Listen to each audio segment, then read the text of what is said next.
Une petite fille suivait sa mère dans un refuge pour animaux pour choisir un chiot, mais elle fut témoin d'un moment où un pitbull malade allait être euthanasié. À ce moment-là, la fillette s'approcha de lui et fit quelque chose de choquant. « Arrêtez, ne faites pas ça, s'il vous plaît !»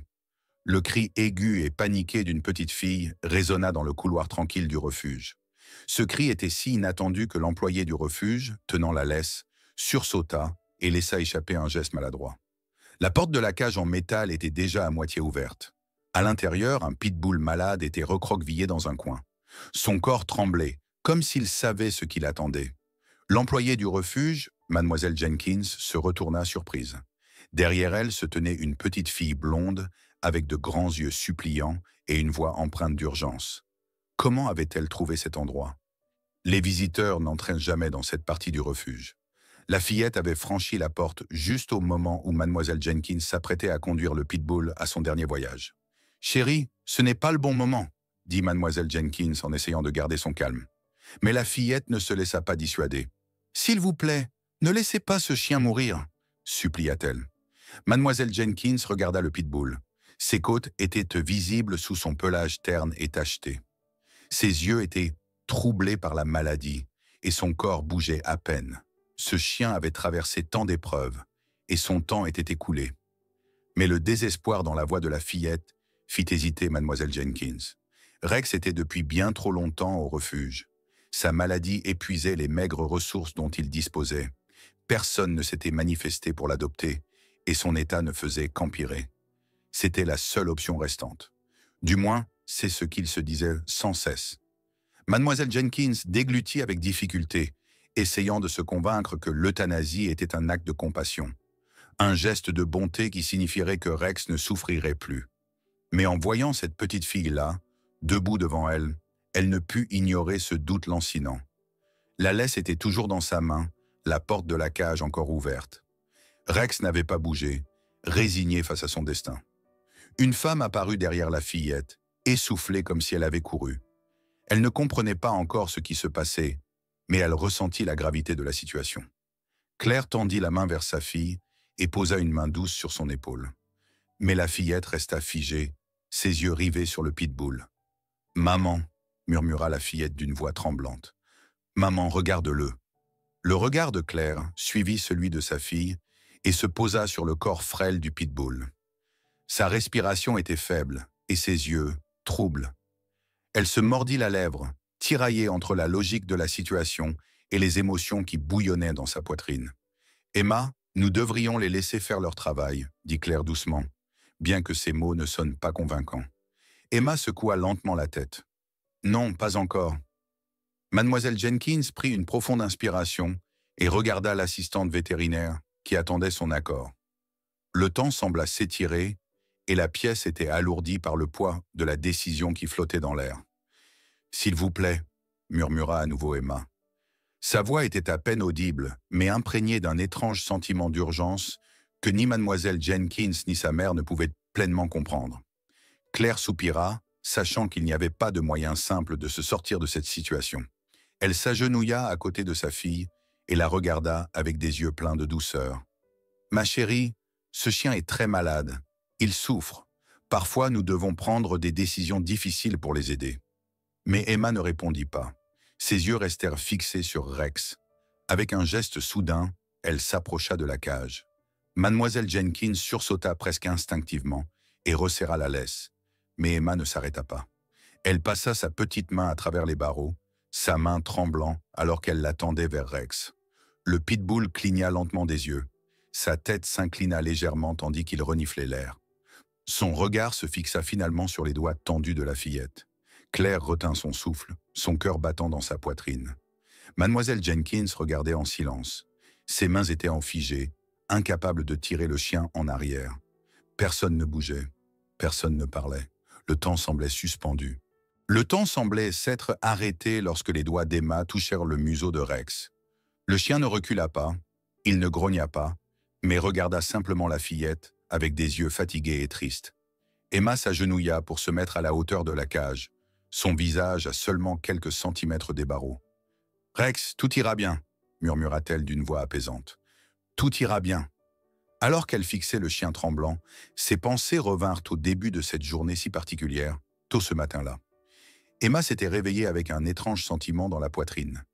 Quelque chose qu'elle ne pouvait pas vraiment décrire. C'était un mélange d'excitation et d'appréhension. Une sensation qu'elle ne comprenait pas, mais qu'elle ne pouvait pas ignorer.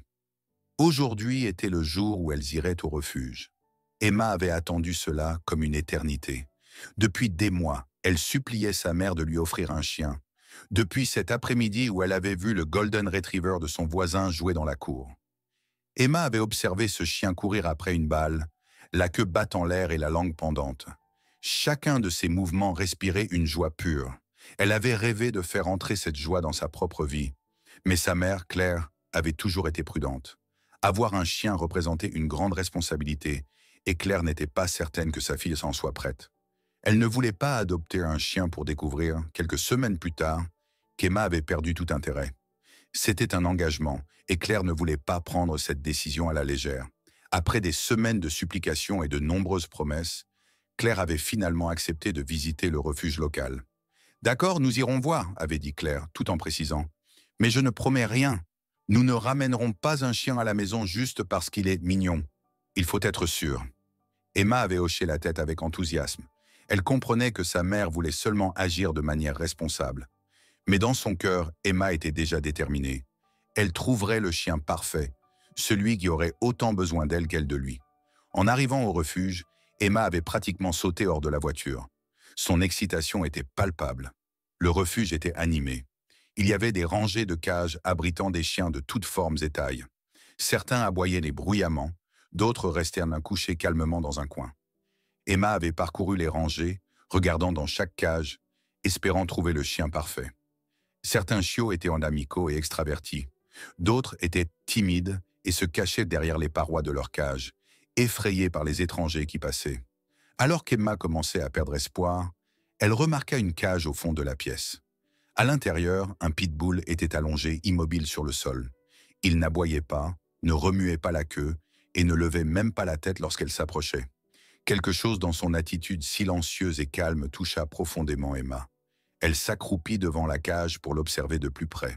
Son pelage était terne et tacheté, et son corps semblait fragile, comme s'il n'avait rien mangé depuis des jours. Ses yeux étaient à moitié fermés, et sa respiration était faible. « Maman !» avait chuchoté Emma, sa voix pleine d'inquiétude. « Regarde-le, il a l'air tellement triste. » Claire s'était approchée et s'était agenouillée à côté de sa fille. Son cœur s'était serré en voyant l'état du pitbull. Il était dans un état bien pire que celui des autres chiens qu'elles avaient vus. Claire ne voulait pas l'admettre, mais elle savait que ce chien n'avait peut-être plus beaucoup de temps devant lui. « Ma chérie, il est très malade », avait dit Claire doucement. « Je ne sais pas si nous pouvons l'aider. » Mais Emma avait secoué la tête, sans détourner les yeux du pitbull. « Il a juste besoin de quelqu'un qui l'aime. » Claire avait hésité, tiraillée entre son envie de protéger sa fille d'un chagrin certain et l'espoir qu'elle pourrait, peut-être, faire une différence dans la vie de ce chien. C'est alors que Mademoiselle Jenkins s'était approchée, le visage sérieux. « Je suis désolée, mais ce chien doit être euthanasié aujourd'hui », avait-elle expliqué. « Il est ici depuis longtemps et nous avons tout essayé. Mais son état ne s'améliore pas. » Ces mots avaient frappé Emma comme un coup de poing à l'estomac. Elle savait ce que cela signifiait. Le chien allait recevoir une injection qui le ferait fermer les yeux pour toujours. Le mot « euthanasie » résonnait en elle, froid et irréversible. Elle ne pouvait pas laisser cela arriver. Mais que pouvait-elle faire? Dans la pièce à l'arrière, le cœur d'Emma battait fort, tandis qu'elle passait ses doigts à travers les barreaux pour toucher le pelage de Rex. Le pitbull, les yeux clignant doucement, semblait peu à peu retrouver de la clarté et fixait Emma avec une curieuse expression. Miss Jenkins et Claire regardaient, stupéfaites. Emma parlait doucement au chien. Sa voix était à peine audible, mais débordait de chaleur et de bienveillance. Rex s'avança légèrement, son museau pressé contre la main de la fillette. La pièce resta silencieuse, la tension pesait dans l'air. Miss Jenkins sentit sa main se desserrer autour de la laisse alors qu'elle expirait. Ce n'est qu'à cet instant qu'elle remarqua qu'elle retenait sa respiration. L'assistante vétérinaire se tortilla d'inconfort, incertaine de ce qu'elle devait faire ensuite. Puis Emma fit quelque chose de totalement inattendu. Sans un mot, Elle plongea sa main dans sa poche et en sortit un petit bout de papier froissé. Avec précaution, elle le déplia. Ses mains tremblaient tandis qu'elle l'aplatissait sur le sol. Miss Jenkins, Claire et l'assistante vétérinaire fixèrent le papier, incertaines de ce qu'elles voyaient. C'était un simple dessin, une esquisse d'enfant représentant un chien avec un cœur au-dessus de sa tête. À côté du dessin, on pouvait lire, en lettres maladroites, les mots « Je serai ton ami ». Et là, tout devint clair. Ce qui était frappant, ce n'était pas seulement la demande d'Emma de sauver Rex, mais aussi le fait qu'elle était venue préparer. Elle avait fermement cru que ce chien malade et brisé, devait lui appartenir. Emma lui avait écrit une promesse, avant même de l'avoir rencontrée. Claire fixa sa fille avec incrédulité. « Emma, ma chérie, nous ne pouvons pas simplement… »« Si, nous le pouvons, » l'interrompit Emma. Sa voix était calme. « Il a besoin de nous, maman. Il a besoin de moi. » Miss Jenkins, toujours derrière son bureau, observait la scène. Elle sentit son cœur se ramollir. « Je dois être honnête avec toi, » dit-elle. « Rex ne va pas bien. Il est ici depuis longtemps et a besoin de beaucoup de soins. Nous avions prévu de l'euthanasier aujourd'hui. » Les yeux d'Emma se remplirent de larmes, mais elle ne céda pas. « C'est pour ça qu'il faut l'aider, » dit-elle avec détermination. « Nous pouvons le sauver. N'est-ce pas, maman ?» Claire regarda sa fille, puis Rex, et quelque chose en elle changea. Elle remarqua la façon dont Rex regardait Emma, cette expression dans ses yeux qui semblait supplier pour une seconde chance. Claire inspira profondément et finit par hocher la tête. « D'accord, nous le prenons. » Miss Jenkins ne put cacher sa surprise. « Vous allez le faire ?»« Oui, » dit Claire d'une voix plus assurée. « Nous allons le ramener à la maison et faire tout ce qu'il faut pour qu'il aille mieux. » Et ainsi, Rex quitta le refuge ce jour-là. Pas avec un sentiment de faim, mais avec un nouveau départ. Les premières semaines furent difficiles. Rex avait besoin de soins constants, de médicaments, de bains spéciaux et de nombreuses visites chez le vétérinaire. Mais Emma était déterminée. Elle ne quitta jamais son côté, toujours là pour le réconforter, caresser son pelage lorsqu'il souffrait et lui murmurer des paroles encourageantes à l'oreille. Petit à petit, Rex s'améliora. Son pelage repoussa, ses yeux s'éclaircirent et son énergie revint. Il se transforma d'un chien qui peinait à lever la tête en un compagnon qui poursuivait Emma, la queue battant joyeusement à travers le jardin. Plus encore, Rex devint un protecteur. Il veillait sur Emma avec une loyauté inébranlable, toujours à ses côtés et prêt à la défendre si nécessaire. Emma, en retour, l'aimait de tout son cœur. Ils devinrent inséparables. Cependant, tout le monde dans le voisinage n'appréciait pas leur nouveau membre de la famille. Certains voisins murmuraient dans le dos de Claire, se demandant pourquoi elle avait permis à sa fille d'avoir un pitbull, et en plus un chien qui avait été si malade. Ils avertissaient que les pitbulls étaient dangereux et que ce n'était qu'une question de temps avant qu'un incident ne se produise. Claire essayait d'ignorer ces remarques, mais le doute commença à s'installer en elle. Un soir, après une journée particulièrement longue, elle s'assit avec Emma. « Es-tu vraiment sûre pour Rex ?» demanda-t-elle doucement. « Je veux dire, es-tu absolument certaine qu'il est le bon chien pour nous ?» Emma regarda sa mère, les yeux pleins de confiance. « Maman, Rex ne ferait jamais de mal à personne. C'est un gentil chien. Il avait seulement besoin de quelqu'un qui croyait en lui. » Claire hocha la tête, espérant que sa fille avait raison. Mais un après-midi, quelque chose se produisit qui mit tout en question. Emma jouait dans le jardin avec Rex lorsqu'un chat errant, débordant d'énergie, entra dans la cour. Rex repéra l'intrus et se mit à le poursuivre. Le chat feula et donna des coups de patte. Le cœur de Claire s'arrêta en voyant les mâchoires du pitbull se refermer sur le chat, convaincu qu'un drame allait se produire. Mais Rex s'arrêta. Il se retira, tendu plus maîtrisé. Il regarda le chat, puis Emma, et recula lentement. Sa queue battait de manière incertaine. Emma s'agenouilla à côté de Rex et passa ses bras autour de son cou. « Ça va, Rex, » murmura-t-elle. « Tu es un bon garçon. » À cet instant, Claire comprit que sa fille avait eu raison depuis le début. Les mois passèrent, et Rex devint un membre bien-aimé de la famille. Le pitbull, autrefois malade et brisé, était désormais l'image même de la santé et du bonheur.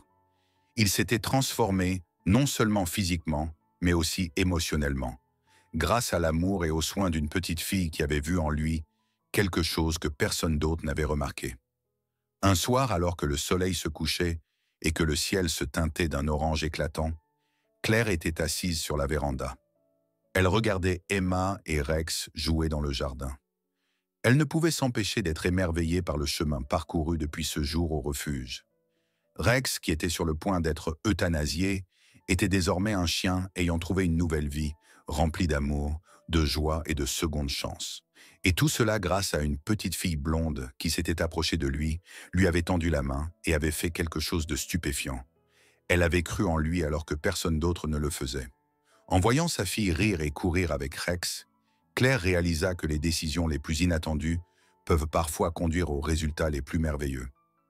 Avez-vous déjà été témoin d'un petit geste de compassion qui a eu un impact profond sur la vie de quelqu'un? Que feriez-vous si vous étiez à la place d'Emma, confrontée à la décision de sauver un chien malade que d'autres avaient déjà abandonné? Partagez vos réflexions et vos expériences dans les commentaires ci-dessous.